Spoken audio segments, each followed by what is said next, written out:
Magandang gabi po sa inyo, Kuya Barry. Tawagin niyo na lang po ako sa pangalang Rosemary. Nakatira dito sa isang baryo ng lalawigan ng Iloilo. Nais ko lang pong ibahagi sa inyo ang isa sa mga karanasan ng aking ama tungkol sa isang babaeng hinangaan niya na nagtatrabaho sa karinderya noon sa pinagtatrabahuhan niyang construction.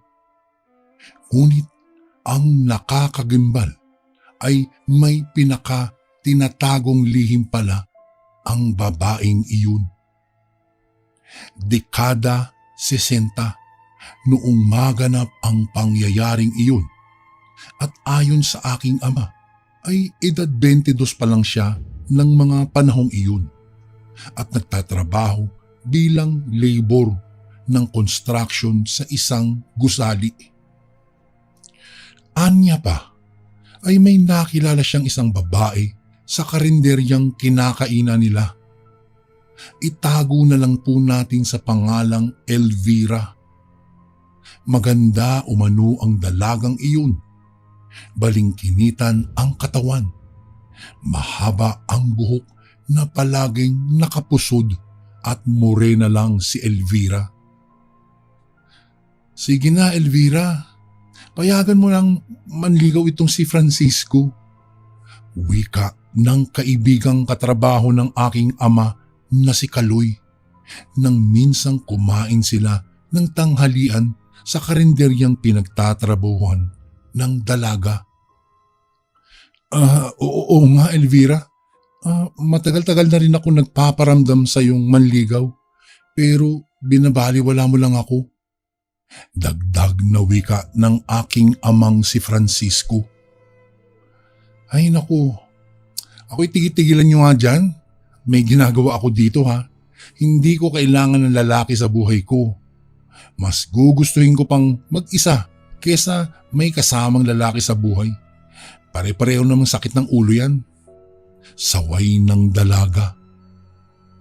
Aray, grabe ka naman. Ang sakit mo naman magsalita, Elvira. Sapul ako dun ha. Pabirong wika ng aking ama.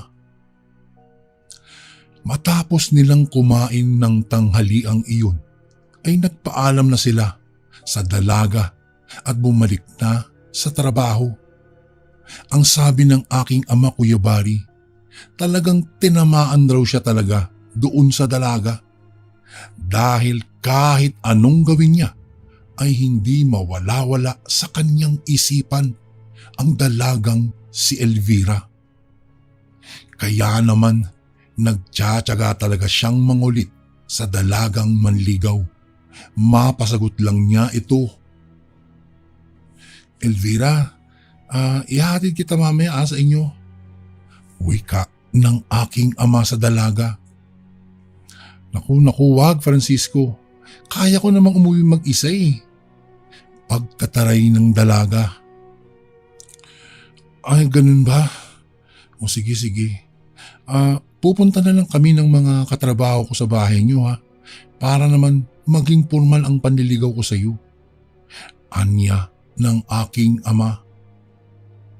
Napansin niyang biglang nag-iba ang ekspresyon ng mukha ng dalaga at biglang tumalim ang mga mata nito at sumimangot. Sige na, Elvira. Sabihin mo naman sa amin kung saan ang bahay niyo at pupuntahan ka naming mamayang gabi para manligaw ng formal itong si paring Isko. Wika pa ng katrabahong si Lito na ang tinutukoy nitong Isko ang palayaw na pangalan ng aking ama. Tinanong naman umano sila ng babae kung talagang seryoso ba sila sa sinasabi nilang pagpunta sa bahay ng dalaga. Oo naman, oo, seryoso kami. Maiksing tugon ng aking ama. Sige, kung mapilit kayo, sasabihin ko sa inyo kung saan ako nakatira. Anya ng dalaga at binigyan sila ng lokasyon kung saan nakatira ang babae.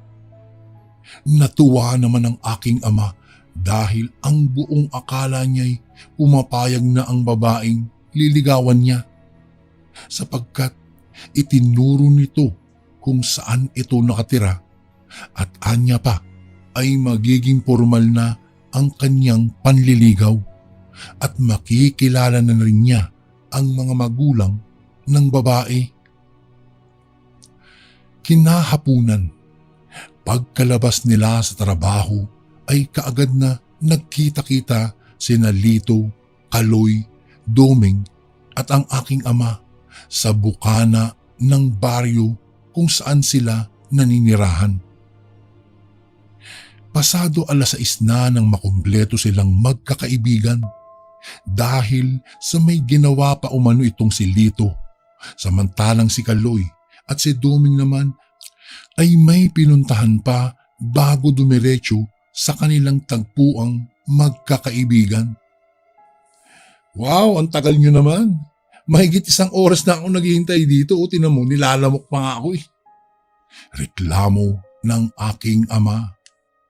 Ay nako, pasensya ka na paring Isko. Si nanay kasi ang dami-daming inuutos sa akin bago pa ako umalis. Pangangatwiran ni Lito. Ako nga rin eh. Pinakuha pa ako ni nanay ng yung mga gamit sa kamag-anak dun sa kabilang bahay bago ako pinayagang umalis. Sabat naman ito ni Doming. Ay nako, siya. Sige, tara na. Baka abutan pa tayo ng gabi sa daanan. Anya pa ng aking ama't bit-bit ang alak at manok na gagawin nilang pulutan kapag mag-iinuman na sa bahay nila Elvira. Ganoon raw po kasi noon, Kuya Bari.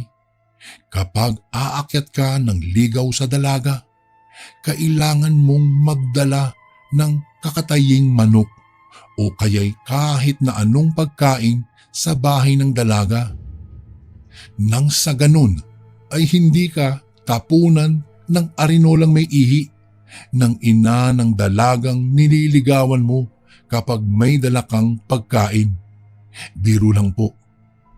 Respeto po kasi iyon sa mga magulang ng babae kapag may dala kang pagkain o kaya'y kakataying manok at alak sa bahay ng dalagang nililigawan mo, lalong-lalo na sa ama ng dalaga. Bago ko po ipagpatuloy ang kwentong ito ay may request sana ako sa iyo kasundo. Isang pindot lang ito kasundo sa subscribe button namin.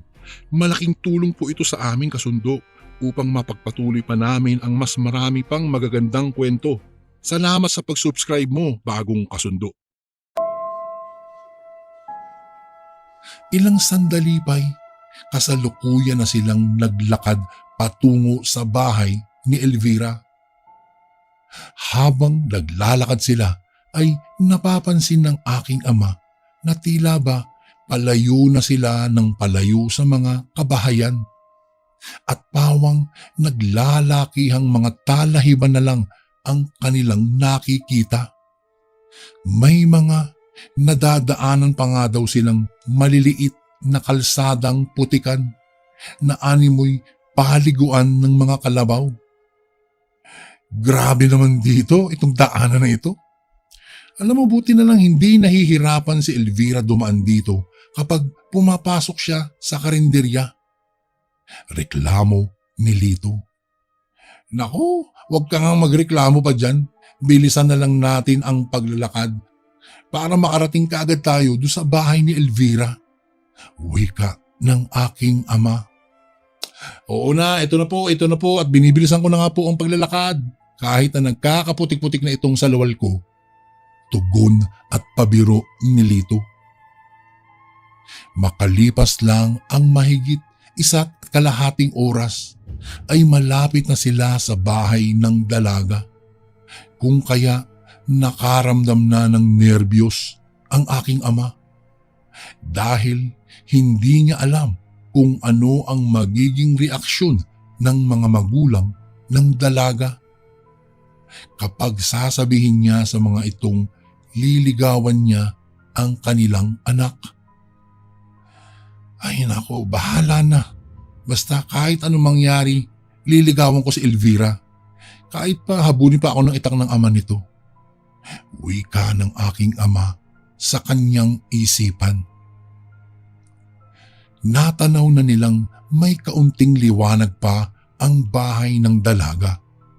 Kung kaya alam nilang gising pa ang mga iyon. Kaya naman nagmadali na silang maglakad papalapit sa bahay.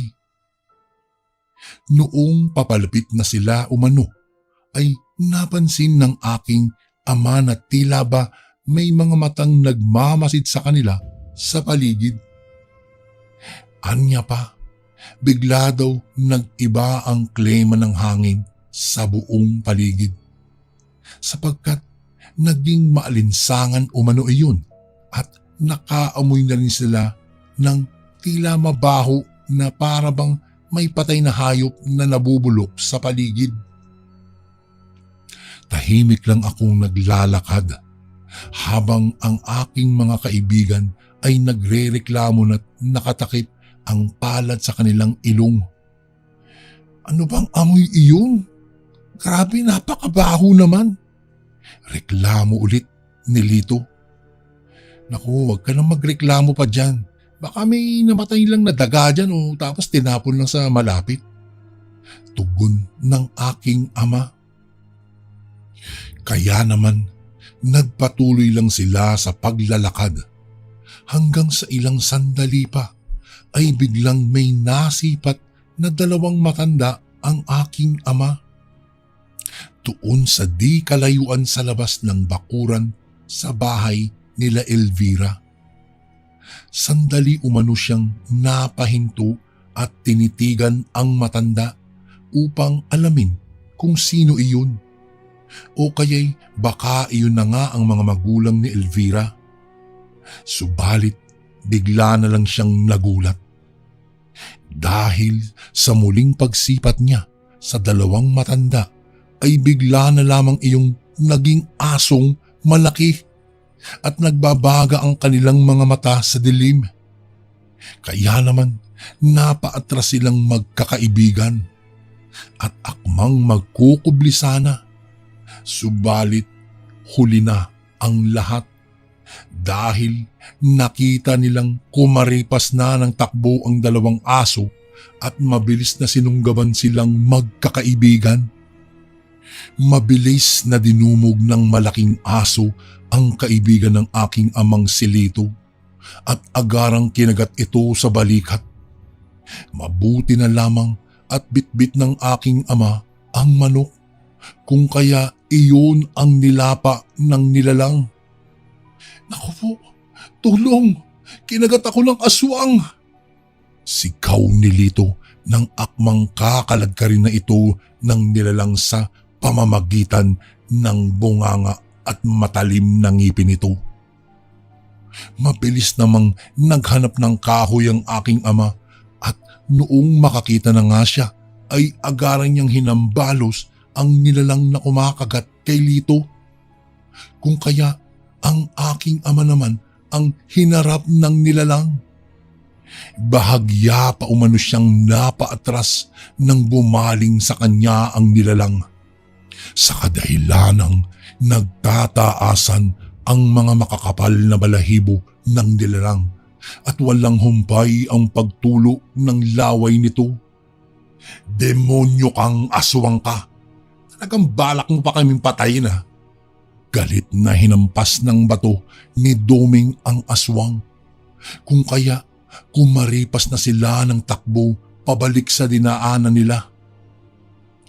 Anya pa ng aking ama habang naririnig nila umano ang malakas na pagpagaspas ng pakpak at huni ng wakwak sa paligid ay sandali siyang napalingon sa pinanggalingan nila. At noong lumingon daw siya, Kuya Bari, ay nakita niya si Elvira na nakatayo sa may bakuran habang nakatanaw lang sa kanilang tumatakbo papalayo. Mabuti na lamang at nakataka sila sa mga nilalang na humahabol sa kanila't walang nangyaring masama, kundi kaunting galos at sugat lang. Magmula nga noong mangyari iyon, Kuya Bari, ay hindi na nila nakita pa si Elvira na pumasok sa karinderya at hindi na rin silang magkakaibigang nagtangkang bumalik pa sa liblib na tirahan ni Elvira. Dahil sa nalaman nila mula sa baryong nilabasan nilang magkakaibigan na aswang pala ang pamilya ni Elvira. Kung kaya sa liblib na ang mga iyon nakatira, sa kadahilanang pinangingilagan pala ang pamilya ni Elvira ng mga kababaryo. Kung kaya lumipat ang mga ito doon sa liblib na baryo. Magmula noon, kahit nabigo ang aking ama, ay hindi na lang siya pumunta doon sa karinderya sa Iloilo para malimutan lang ang kanyang minamahal na si Elvira. Hanggang dito na lang po ang aking kwento, Kuya Bari. Maraming salamat po. Muling gumagalang, Rosemary. Magandang araw po sa lahat ng mga tagapakinig sa channel na ito at mapagpalang araw po sa inyo, Kuya Bari. Tawagin niyo na lang po ako sa pangalang Sandra. Hindi ko po ito tunay na pangalan. At ako po ay nakatira dito sa Caloocan bilang isang kasambahay. Palagi po akong nakikinig ng mga kwento ng iba't ibang sender sa channel nyo.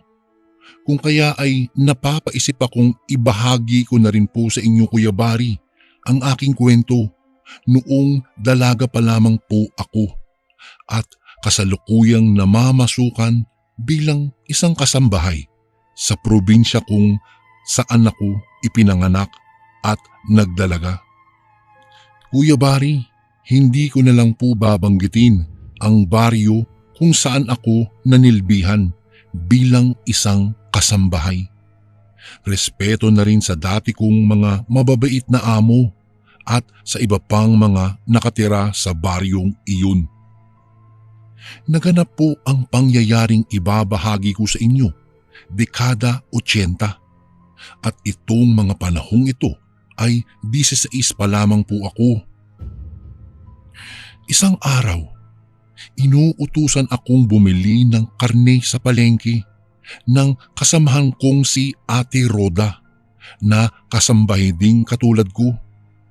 Dahil sa nagpapaluto umano ang amo namin para sa panghapunan. Kung kaya, agara na akong naglakad papunta sa palengke at bumili ng karne. Habang naglalakad na ako pauwi ay may nakabanggaan akong isang matandang lalaking may saklay-saklay na. Kaya naman kaagad akong humingi ng tawad sa matanda at inalalayan ko siyang makatayo. Naku po, Tang, sorry po, Manong, sorry po, Tang. Pasensya na po, hindi ko po talaga sinasadyang mabangga ko po kayo. Medyo may iniisip lang po ako. Paghingi ko ng paumanhin dito. Ay naku, iha, sa susunod, tumingin-tingin ka sa dinadaanan mo ha, para hindi ka nakakaperwisyo ng ibang tao. Saway ng matanda sa akin. Pasensya na po talaga, Manong, hindi ko po talaga sinasadya. Hingi ko ng paumanhin ulit sa kanya. Tinitigan niya ako ng masama at walang ano-ano ay tinapik niya ako sa balikat bago ito naglakad papalayo. Ngunit bago pa ito nakalayo ay tumingin muna ito ng matalim sa akin. Kaya naman kinabahan ako at agad nang ibinaling sa iba ang paningin. Dahil sa pakiramdam ko ay nanlalamig na ang buong katawan ko't pinagpapawisan na ako ng malalapot. Habang naglalakad ako pauwi ay ibang-iba na talaga ang pakiramdam ko. Kaya bago pa man sumama ang pakiramdam ko, halos patakbo na akong naglakad ng sa ganoon ay makarating ako kaagad sa bahay. Saktong pagkarating ko ay nagulat naman si Ate Rhoda nang makita niya akong namumutla pagkabukas niya ng pintuan. Ay sus Mariosep, anong nangyari sa yung bata ka? Bakit ka namumutla? Pag-aalalang tanong sa akin at kaagad niya akong sinalo ng kamuntikan na akong matumba. Dahil sa hilong-hilo na talaga ako ng mga sandaling iyon. Inakay naman ako kaagad ni Ate Rhoda papasok sa loob ng bahay. Bago pa man kami makarating sa kusina ay walang ano-anong bigla na lang bumulwak ang aking suka. Kung kaya ay hindi sinasadyang nasukahan ko si Ate Rhoda sa dibdib. Ay sus Mariosep, ano ka bang bata ka? Ano ba nangyari sa iyo nagkaganyan ka? Tanong niya sa akin. Hindi na ako makasagot ng mga sandaling iyon dahil sa nanghihina na ako't nangangatog na ang buong katawan ko.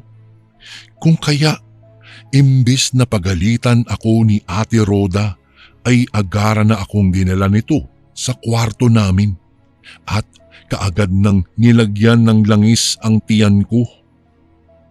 Subalit, sandali lang nawala ang sama ng pakiramdam ko at maya-maya'y bigla na namang sumakit ang aking tiyan. Kung kaya napapaiyak na ako't namimilipit sa sakit ng tiyan. Diyos ko mahabagin, ano bang nangyari sa iyo iha? Hindi ko na alam ang gagawin ko. Natatarantang wika sa akin ni Ate Rhoda. Kwento ko naman kay Ate Rhoda kung ano ang nangyari sa akin sa palengke at yung tungkol sa matandang lalaking tumapik sa balikat ko. Naku po, Sus Mariosep, nabati ka, bata ka, noong matandang iyon. Narinig kong wika sa akin ni Ate Rhoda. Maya-maya pa'y nakita kong pumasok sa kwarto namin ang amo kong babae, kasama ang isang matandang lalaking may suot na sa tingin ko ay isang medalyon iyon. Agaran itong lumapit sa akin. Pagkatapos ay hinawakan niya ang dalawa kong palad. Tapos ay pinagdikit iyon sabay sabi ng, "Naku, may nagalit sa iyong matandang lalaki iha. Nasagi mo ang matandang ito, kaya galit na galit ito sa iyo. At ang malala pa, aswang ang matandang ito." Wika ng matandang albularyo. Kaagad na akong ginamot ng albularyo at napansin kong nag-usal ito ng mga salitang hindi ko maintindihan. Pagkatapos ay nagmuestro ito ng pakrus sa gitna ng noo ko at sa may sikmura ko. Bago ko po ipagpatuloy ang kwentong ito ay may request sana ako sa iyo kasundo. Isang pindot lang ito kasundo sa subscribe button namin.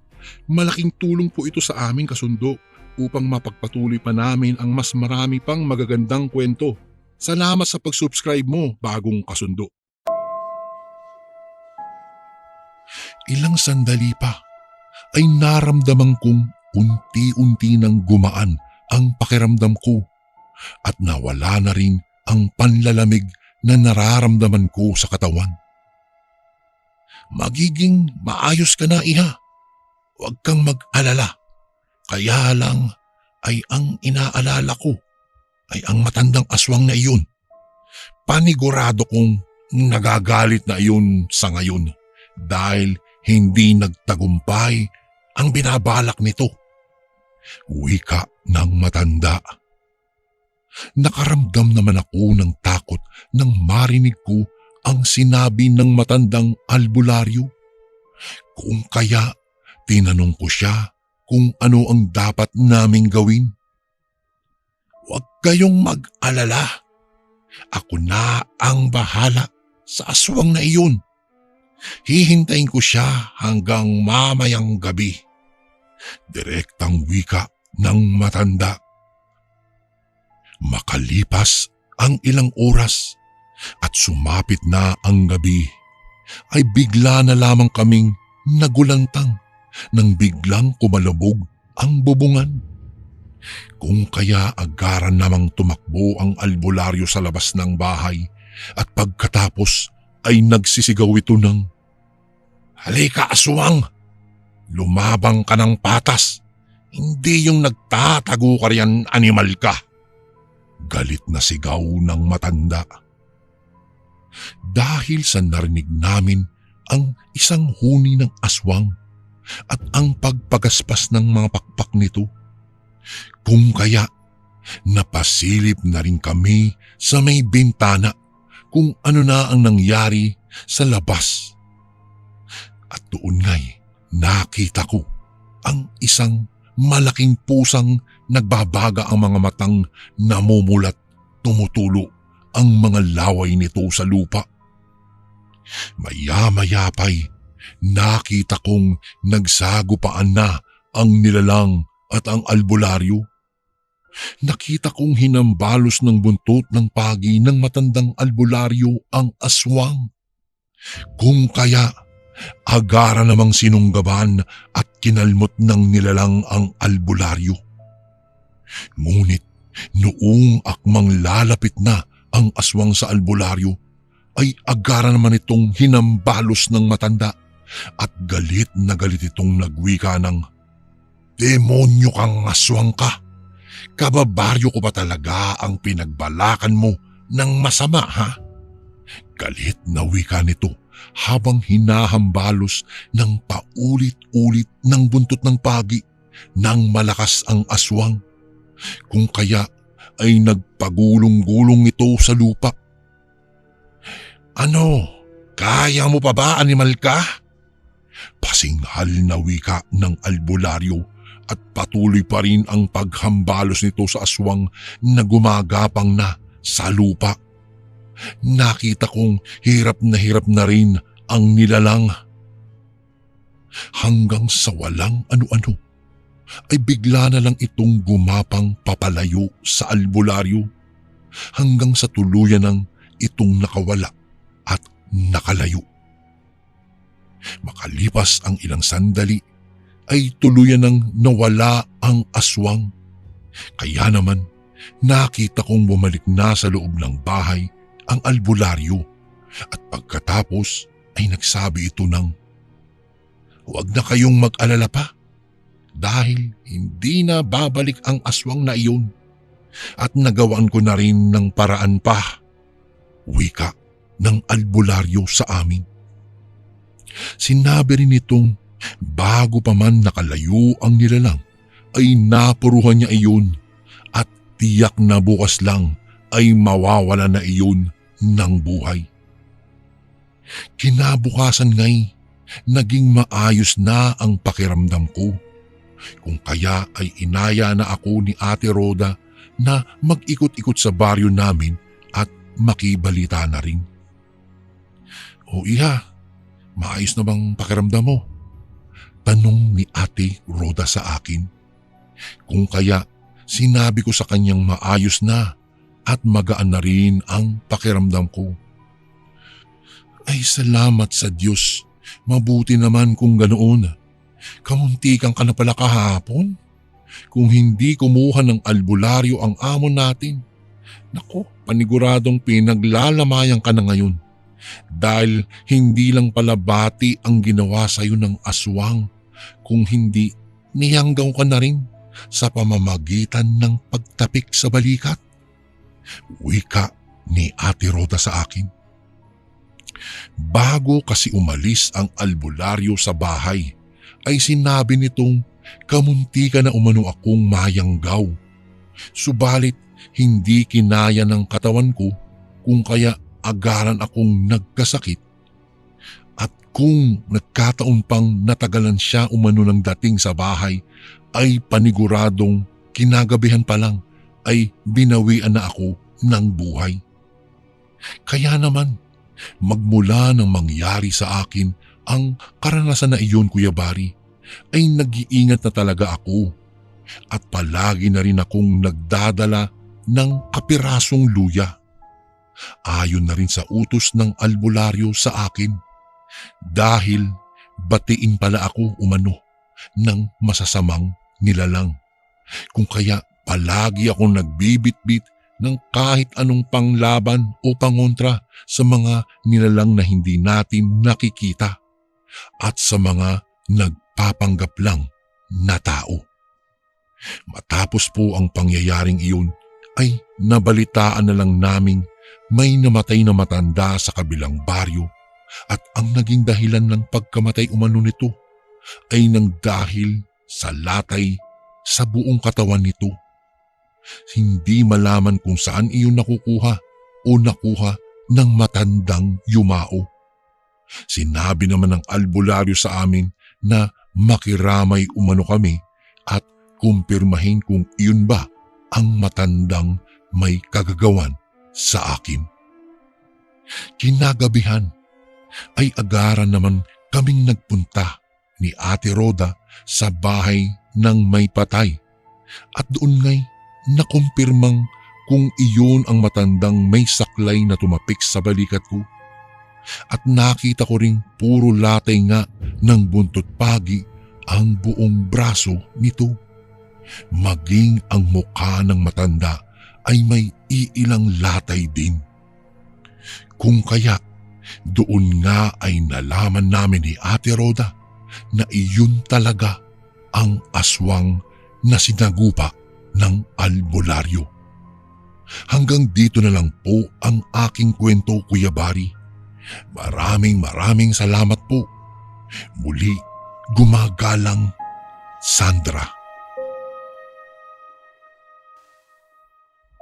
Bago ko po umpisahan ang kwento kong ito, nais ko lang po muna kayong batiin ng isang maganda at mapagpalang araw, mga kasundo. Lalong-lalo na po sa butihing narrator natin na si Kuya Bari. Nais ko lamang pong ibahagi ang karanasan namin ng aking kapatid na magpahanggang ngayon ay hindi ko pa rin malilimutan. Itago niyo lang po pala ako sa pangalang Glenda. Kasalukuyang nakatira dito sa Maynila pero tubong Cagayan de Oro po ako at doon magaganap ang pangyayaring ibabahagi ko po sa inyo. Nangyari po ang karanasang ito dekada 80 at 16 anyos pa lamang ako noong mga panahong iyon. At ang nakababata ko pong kapatid na itago na lang din natin sa pangalang Jerome ay nasa 8 taong gulang ng mga panahong iyon. Hindi ko na po sasabihin ang eksaktong lokasyon kung saang baryo nangyari ito bilang respeto na rin sa mga naninirahan sa baryong iyon. Isang araw, nangunguha kami ng aking nakababatang kapatid ng mga gulay sa tabi ng ilog malapit sa bahay namin para may maiulam sa tanghaling iyon. Madalas kasi kaming manguha ng mga gulay kung saang gubat o baryo pa kaming napapadpad ng kapatid ko, lalo na kapag maliwanag pa. Minsan din talaga ay kakailanganin naming makakuha ng maraming mga gulay. Ito na rin kasi ang itinitinda ng aking ina para na din makabili kami ng bigas at iba pang pangangailangan sa loob ng bahay. Paminsan-minsan naman ay nakakakuha kami ng mga ligaw na prutas at iba pang gulay na pwede ding ipagbenta kinabukasan. Isang araw, 2:00 pa lang ng hapon na iyon ay nakahanda na ang mga gulay at iba pang prutas na ilalako naming magkapatid kasama ang aking ina. Ako ang tagabitbit ng gulay at ang kapatid ko namang si Jerome ang tagasigaw ng gulay. Bali, 3 po kaming magkakasamang maglalako. Pagsapit ng 3:00 ay nag-umpisa na kaming maglako sa baryo namin. Habang naglalako kami ay inaalok ko rin sa mga nadadaanan naming mga kabahayan. Hanggang sa sumapit na ang 4:00 na ay kakaunti pa lang ang naibebenta namin. Makalipas pa ang kalahating oras ay hindi pa rin nauubos ang mga paninda namin. Dahil maliwanag pa naman ang paligid, naglako pa kami kung saan-saan. Medyo marami pa rin kasi ang paninda namin. Habang naglalakad papunta sa kabilang baryo, ay naisip ng kapatid ko na magpahinga muna dahil napapagod at nagugutom na siya kakalakad. "Nay, magpahinga naman po tayo," wika ng kapatid ko. Nagsabi naman ang aking inay na kailangan na naming magmadali sa paglalako nang sa ganun ay hindi kami abutan ng gabi sa daanan. "Ay naman pagod na po talaga ako, inay." Umupo sa tabi ng daan ang kapatid ko at mula sa kinauupuan niya ay may napansin siyang panaderya sa tawid ng daanan.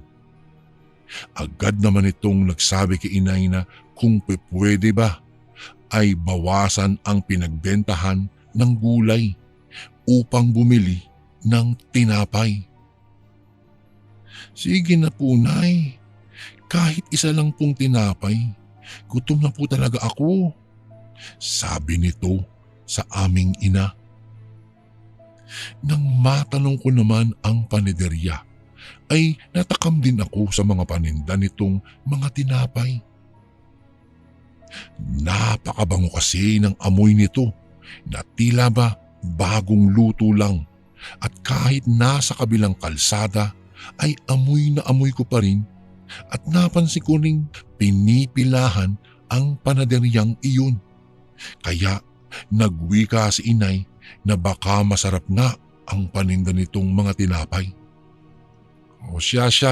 Sige, 2 lang ang bilhin mo ha, dahil hindi pa natin nauubos ang mga paninda natin. Sige, bilisan mo lang ha at gagabihin na tayo," utos ng aking ina. Agaran naman kaming naglakad ng kapatid ko papunta sa kinaroroonan ng tindahan. Habang papalapit ako ay nagtataka naman ako nang biglang mapansin kong nagtitinginan sa amin ang taong nakapila doon. Subalit hindi ko na lamang pinansin iyon at nakatuon lang ang pansin ko sa bandang unahan.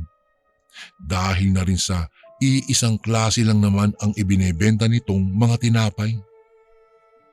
Habang naghihintay ako na makabili, ay may biglang nagsalita. Kung kaya napatingala ako at nakita ko ang isang matandang nasa unahan ko at nagwika ito ng, "Iha, mukhang bago ka lang bumibili dito ah." Nagulat naman ako at sumagot sa pagaralgal kong boses. Opo, naglalako lang po kami kasi ng mga gulay. Nagutom po kasi ang kapatid ko, kaya bibili po sana ako ng tinapay." "Ay oo, iha. Masarap ang tindang tinapay dito. Madalas ngang nauubos kaagad ang tinapay na nga dito itong mga tinda nila. Dahil sa bukod na masarap na, may palamang karne pa ang tinapay." Bulalas na wika ng matanda. Bago ko po ipagpatuloy ang kwentong ito ay may request sana ako sa iyo, kasundo. Isang pindot lang ito, kasundo, sa subscribe button namin. Malaking tulong po ito sa amin, kasundo, upang mapagpatuloy pa namin ang mas marami pang magagandang kwento. Salamat sa pag-subscribe mo, bagong kasundo.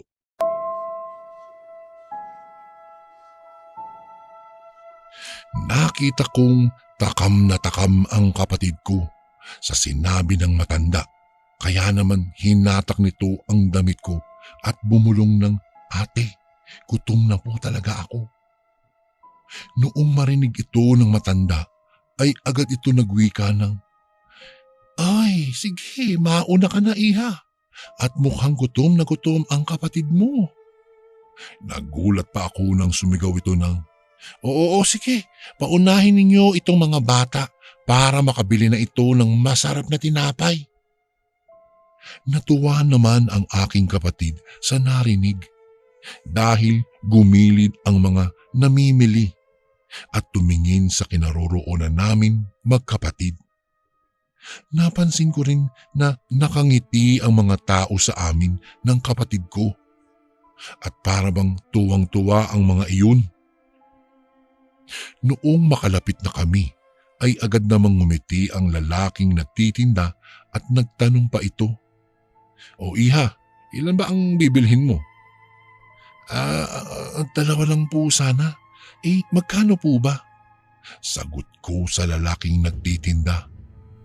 Napakunot-noo ako nang magsabi ang matanda ng, "Naku, huwag mo nang bayaran iha. Sa inyo na lang yang tinapay." Kaagad na inaabot ng matanda ang tinapay at nagpasabik sa kapatid ko. Kaya pagkaabot ni Jerome ng tinapay, agad naman itong tumakbo papunta kay inay.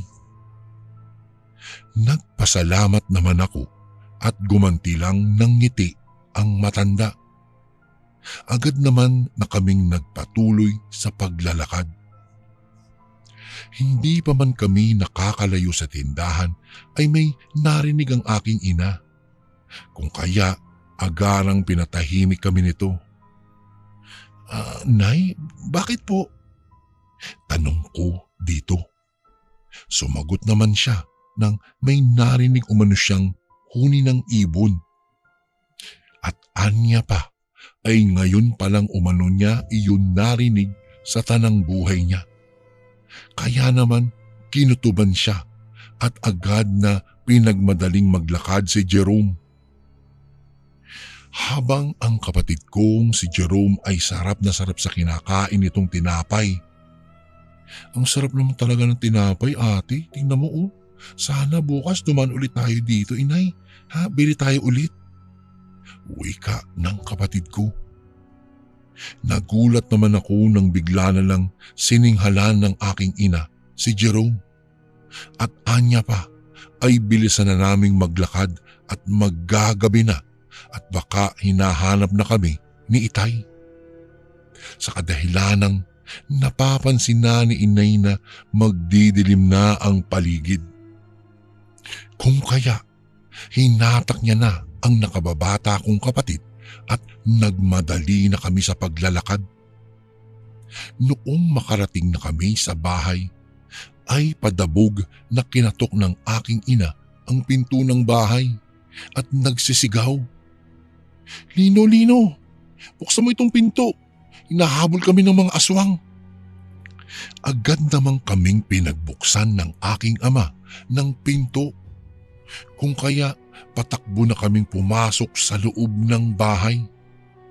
At saktong pagpasok nga namin ay agarad na kaming nakarinig ng mga yabag sa bubungan namin na gawa lamang sa pawid. Galit naman ang aming ama at agad na kumuha ng bagakay na may tulis ang dulot. Nagyayayaw-yaw ito at pinagagalitan ang aming ina. "Naku naman, saan ba kasi kayo nang galing at sinusundan kayo ng mga nilalang dito?" Galit na patanong na wika ng aking ama sa aking ina. Nagpunta kami dun sa kabilang baryo para magbenta ng mga gulay na nakuha ng mga bata kanina." Habang nagkakasagutan ang aking mga magulang, ay umiiyak din ang kapatid ko sa sakit ng tiyan na ikinagalit ng husto ng aking ama. Agad namang nagsiga si inay sa gilid ng bahay ng goma at nagsisigaw sa mga kapitbahay at humihingi ng tulong. Noong marinig ni Aling Tess ang sigaw ng aking ina, ay agaran ring itong sumigaw na may tao umano sa itaas ng bubungan namin. Si Aling Tess, Kuya Bari, ay isang manggagamot sa baryo namin. Lahat ng mga nagkakasakit sa baryo o sa kabilang baryo ay dinadayo siya upang magpagamot. Kaya naman, noong makita niyang namimilipit sa sakit ng tiyan ang nakababata kong kapatid, ay pumasok siya kaagad sa bahay. Agad niya itong nilapitan at agaran niya itong pinahiran ng langis na ginagamit nito sa panggagamot. Habang ipinapahid ang langis, ay tila ba may ibinubulong dito si Aling Tess. Noong mahaplusan ni Aling Tess ang tiyan nito, ay naghihiyaw ang nilalang sa itaas na parabang nasasaktan iyon at mas nagiging agresibo ang nilalang na parabang gusto nitong pumasok sa loob ng bahay. "Lintik kang aswang ka, pati bata balak mong yang gawin." Noong mabanggit ni Aling Tess yun, ay agad na alala ni Inay ang tinapay na nabili namin sa kabilang baryo. Nang sabihin niya kay Aling Tess na walang ibang kinain ang kapatid ko kundi ang tinapay na may palamang karne lang. Kitang-kita naman sa mga mata ni Aling Tess na nagulat ito. Agad humingi ng isang basong tubig si Aling Tess at inusalan ito ng orasyon. At pagkatapos noon ay ipinainom kaagad kay Jerome. Pagkainom ni Jerome ng tubig ay walang ano-anong sunod-sunod na nagsuka si Jerome hanggang sa maisuka niya ang isang kapirasong daliri ng tao. Gulat na gulat kami at pati si Inay ay napaduwal na rin sa pandediri. Takang-taka talaga lahat kami dahil papaano nagkaroon ng daliri samantalang tinapay at karne lang naman ang kinain ng kapatid ko. Ayon sa manggagamot ay kamuntik na daw na mayanggaw ang kapatid ko. Iyon daw ay ang pamamaraan ng mga aswang na nagbebenta sila ng kung ano-anong pagkaing tao na akalain mo ay normal na pagkain lang ito. Maya-maya'y lumabas si Aling Tess at hinarap ang nilalang. Itinaas nito ang kanyang medalyon na nasa liig niya. Walang ano-ano ay biglang pumagaspas papalayo ang nilalang at parabang takot na takot ito doon sa medalyon. Noong araw ding yun ay gumaan na rin ang pakiramdam ng aking kapatid at tuluyan nang nawala ang sakit ng kanyang tiyan.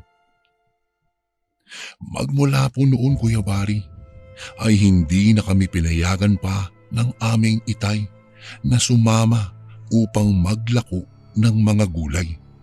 Sa halip ay si Inay na lang ang naglako nito at hindi na rin lumalayo ang aking ina sa mga ibang baryo. Hanggang dito na lang po ang aking kwento, Kuya Bari. Maraming salamat po. Gumagalang, Glenda. And again, maraming salamat po mga kasundo. Don't forget to subscribe and i-click nyo lang po yung bell na button para updated po kayo sa mga upcoming videos namin na paparating. Maraming salamat po ulit. God bless and ingat po lagi dyan. Ito po si Kuya Bari at ako ang Sundo.